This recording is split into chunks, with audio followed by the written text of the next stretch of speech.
Hey guys, welcome back to our own channel Priyanka the pharmacist. Friends, जैसा कि आप सब जानते हैं कि मुझे आजकल वीडियो बनाने के लिए थोड़ा सा कम टाइम मिलता है, लेकिन मैं कोशिश करती हूँ कि जो भी वीडियो मैं बनाऊं वो आप सबके लिए बहुत हेल्पफुल हो और जिन प्रॉब्लम से आप डेली लाइफ में फेस करते हैं मेरी वीडियोस उनको सॉल्व करने में कुछ आप लोगों की हेल्प कर पाए। तो फ्रेंड्स, इन्हीं सब बातों को ध्यान में रख करके मैं लेकर आई हूँ आप लोगों के लिए आज एक बहुत इंपॉर्टेंट वीडियो, जो है बच्चों में कॉन्स्टिपेशन या फिर कब्ज। कब्ज की जो प्रॉब्लम होती है फ्रेंड्स, ये बच्चों में बहुत ज्यादा प्रेवलेंट है। ये मुझे कैसे पता चलता है, जब डेली मेरी बहुत सारी वीडियो के ऊपर मुझे ये कमेंट आते हैं कि बच्चों की कब्ज जो है ठीक नहीं हो रही है। कई बच्चों को तो कई लंबे समय से जो है बच्चों में कॉन्स्टिपेशन की प्रॉब्लम है और मदर्स जो हैं बहुत ज्यादा परेशान हो चुकी हैं कि किस तरीके से बच्चों की कॉन्स्टिपेशन को ट्रीट किया जाए, क्या किया जाए कि ना हो ये कॉन्स्टिपेशन और किस तरीके से इनका सही इलाज कराया जाए। तो फ्रेंड्स, इसी बात को ध्यान में रखते हुए आज सारी बातों को डिस्कस करेंगे। तो चलिए शुरू करते हैं। फ्रेंड्स, सबसे पहले हम लोग बात करते हैं कि कॉन्स्टिपेशन होता क्या है। फ्रेंड्स, कॉन्स्टिपेशन होता है इर्रेगुलर बॉवल मूवमेंट्स, यानी कि जब बच्चों के स्टूल पास करने के जो मूवमेंट होते हैं वो इर्रेगुलर होते हैं, कभी कम कभी ज्यादा, कभी नहीं होना, कभी बहुत ज्यादा होना, पेट में दर्द रहना, मरोड़ वगैरह वगैरह। सही मायने में कब्ज कहा जाएगा अगर बच्चा एक हफ्ते में 3 बार से कम स्टूल पास करे या 3 बार से कम बच्चा पॉटी करे, उसको कॉन्स्टिपेशन या कब्ज माना जाएगा। अगर बच्चा हफ्ते में 3 या 4 बार on an average stool pass कर रहा है, टॉयलेट जा रहा है, तो उसको कोई कब्ज की परेशानी नहीं है, नॉर्मल है। तो कभी कभी ऐसे ही ठीक हो जाता है। लेकिन अगर इससे ज्यादा प्रॉब्लम है, हफ्ते में बच्चे को एक ही बार टॉयलेट आ रही है, बच्चे के पेट में कॉन्टिन्यूसली दर्द है, तो सीरियसली बच्चे को कॉन्स्टिपेशन हो सकती है, कब्ज हो सकती है। तो फ्रेंड्स, अब बात करते हैं क्या यूजुअली सिम्टम होते हैं बच्चों के कॉन्स्टिपेशन के। यूजुअली बच्चों की कॉन्स्टिपेशन जो होती है वो अपने आप ठीक हो जाती है, उसके लिए कोई मेडिकल इमरजेंसी की जरूरत नहीं पड़ती है, किसी डॉक्टर को दिखाने की जरूरत नहीं पड़ती है। लेकिन फिर भी अगर आप बच्चे के अंदर कुछ सिम्टम देखें, जो कि मैं अभी आपको बताने वाली हूँ, तो मानिएगा कि बच्चे को कॉन्स्टिपेशन है और उसको इलाज की जरूरत है। देखिए, या तो बच्चे का स्टूल पास करते टाइम रोना, बहुत हार्ड स्टूल होना, बहुत कम स्टूल होना या फिर बहुत ज्यादा स्टूल होना, पेट में बहुत ज्यादा दर्द रहना, मरोड़ पड़ना, बच्चे का पॉटी करते समय रोना, या बच्चे की बिल्कुल भी पॉटी पास करने में असंभव होना, या बच्चा बहुत ही मुश्किल से पॉटी पास कर सके। ये कुछ ऐसे सिम्टम होते हैं जो छोटे बच्चों में पाए जाते हैं। लेकिन अगर जो टॉडलर हो चुके हैं, यानी कि 2 साल से बड़े बच्चों के अंदर, उनके अंदर आप कैसे पता लगा सकते हैं? पेट को टच करके, आप बच्चे का स्टमक टच करके देखिए, बहुत हार्ड हो, या फिर उसके टॉयलेट के अंदर, उसकी पॉटी के अंदर आपको ब्लड के साइन दिखे, थोड़ा बहुत आपको ब्लड दिखे, तो बच्चे को कॉन्स्टिपेशन हो सकती है। और यूजुअली एक तो कॉमन ही है कि अगर बच्चा पॉटी करने में रोए, तो ये बहुत ही कॉमन कॉन्स्टिपेशन का सिम्टम माना जाता है। तो अगर आप ये सिम्टम बच्चे के अंदर देखते हैं तो तुरंत उनको डॉक्टर के पास लेकर जाएं और उसका इलाज करवाएं। अभी हम बात करते हैं सबसे जरूरी बात कि इस कब्ज का इलाज कैसे किया जाए। फ्रेंड्स, आपको बहुत कॉमन और बहुत ही इम्पोर्टेंट ट्रीटमेंट बताऊंगी, जो कि आप डेली में ही बच्चे के साथ ट्राई कर सकते हैं और बच्चे के कॉन्स्टिपेशन को ट्रीट कर सकते हैं। नंबर 1 है ड्रिंक मोर वाटर। यूजुअली बच्चे को कब्ज कब होती है ना, जब बच्चा पानी कम पीता है, खेलता ज्यादा है, पसीना ज्यादा आता है, लेकिन पानी पीता नहीं है। तो ऐसे में बच्चे के स्टूल बहुत हार्ड हो जाते हैं और इंटेस्टाइन में फंस जाते हैं। तो उसके लिए क्या करना है? सिंपली सॉफ्टन करना है बच्चे के स्टूल को। ज्यादा से ज्यादा बच्चे को पानी दे, बच्चे के स्टूल जो है अपने आप सॉफ्ट होंगे और बाहर निकलेंगे। अगर बच्चा 6 महीने से छोटा है, उसको सिर्फ मदर का फीड या फिर फॉर्मूला मिल्क दिया जाता है। ऐसे में बच्चे को आप 100 ml तक वाटर दे सकते हैं। 6 महीने से छोटे बच्चे को आप 100 ml तक पानी दे सकते हैं। लेकिन ये जरूर ध्यान रखें कि वो पानी रेगुलर फीडिंग के साथ इंटरफेयर नहीं करना चाहिए, मतलब कि फीडिंग भी देनी है और साइड बाय साइड पानी एक्स्ट्रा देना है, तब जाके छोटे बच्चे के स्टूल जो है पास होने शुरू हो जाएंगे।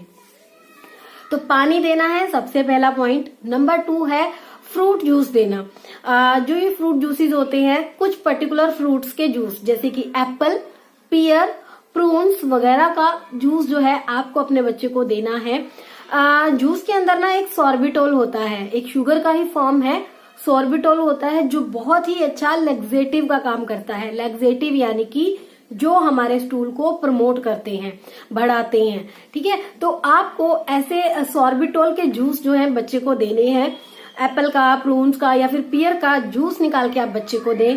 सिमिलरली 6 महीने से छोटे बच्चे को आप 50 से 100 ml तक जूस दे सकते हैं, लेकिन फीडिंग से अलग। फीडिंग तो देनी ही देनी है, या फॉर्मूला मिल्क जो भी बच्चा पीता है वो तो नॉर्मल देना ही देना है। उसके अलावा 50 से 100 ml तक आपको जूस या पानी भी देना है। नंबर 2 है फ्रूट जूस, बहुत इंपॉर्टेंट है।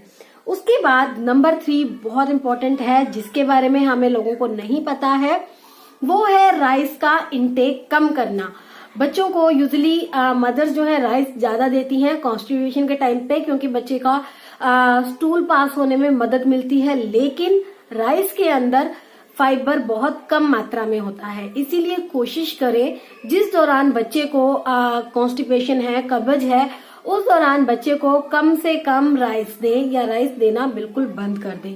छोटे बच्चों को भी ना दें, इस बात का मेन ध्यान रखें। Number 4 most important, increase fibre food. Fibre वाले फूड को बहुत बढ़ा दें।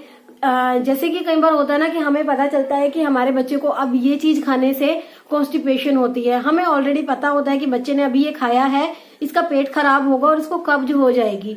तो ऐसे में बच्चे को साथ के साथ ना कुछ फाइबर फ्रूट दे दें, जैसे कि एप्पल, पियर यानी कि नाशपाती, इसके अंदर सबसे ज्यादा फाइबर होता है। तो ऐसी चीजें, बनाना, व्हीट वगैरह बच्चे को सबसे ज्यादा खिला दें उस टाइम पे, ताकि बच्चे की कॉन्स्टिपेशन बढ़ ही नहीं पाए और बैलेंस बच्चे का पेट हो जाए। राइट, तो हाई फाइबर फूड आपको अपने बच्चे को जरूर देना है। उसके बाद है एक और चीज है जिसको आप ट्राई कर सकते हैं, वो है ग्लिसरीन की सपोजिटरी। ये आपको ओवर द काउंटर किसी भी केमिस्ट पे मिल जाती है। उसको क्या करना है, बच्चे के एनस में आप इंसर्ट कर सकते हैं और उससे बच्चे को खुल के स्टूल पास हो जाते हैं। लेकिन बहुत सारी मदर्स ऐसा करती हैं कि जब भी बच्चे को कॉन्स्टिपेशन होती है वो उनको बहुत ज्यादा सपोजिटरी के ऊपर डिपेंडेंट रहती हैं और बच्चे को फटाफट से सपोजिटरी दे देती हैं। उससे क्या होता है, बच्चे का एक बार पेट साफ हो जाता है, लेकिन बाद में बच्चे को बहुत ज्यादा तकलीफ होती है। दूसरी सबसे इम्पोर्टेंट बात है सपोजिटरी के बारे में कि आपको ये डॉक्टर से बिना पूछे तो बिल्कुल भी नहीं लेनी होती है, क्योंकि क्या उसकी डोज है, किस तरीके से इंसर्ट करना है, वो सब कुछ आपको डॉक्टर ही बताते हैं। राइट, तो ये भी एक तरीका है ग्लिसरीन की सपोजिटरी।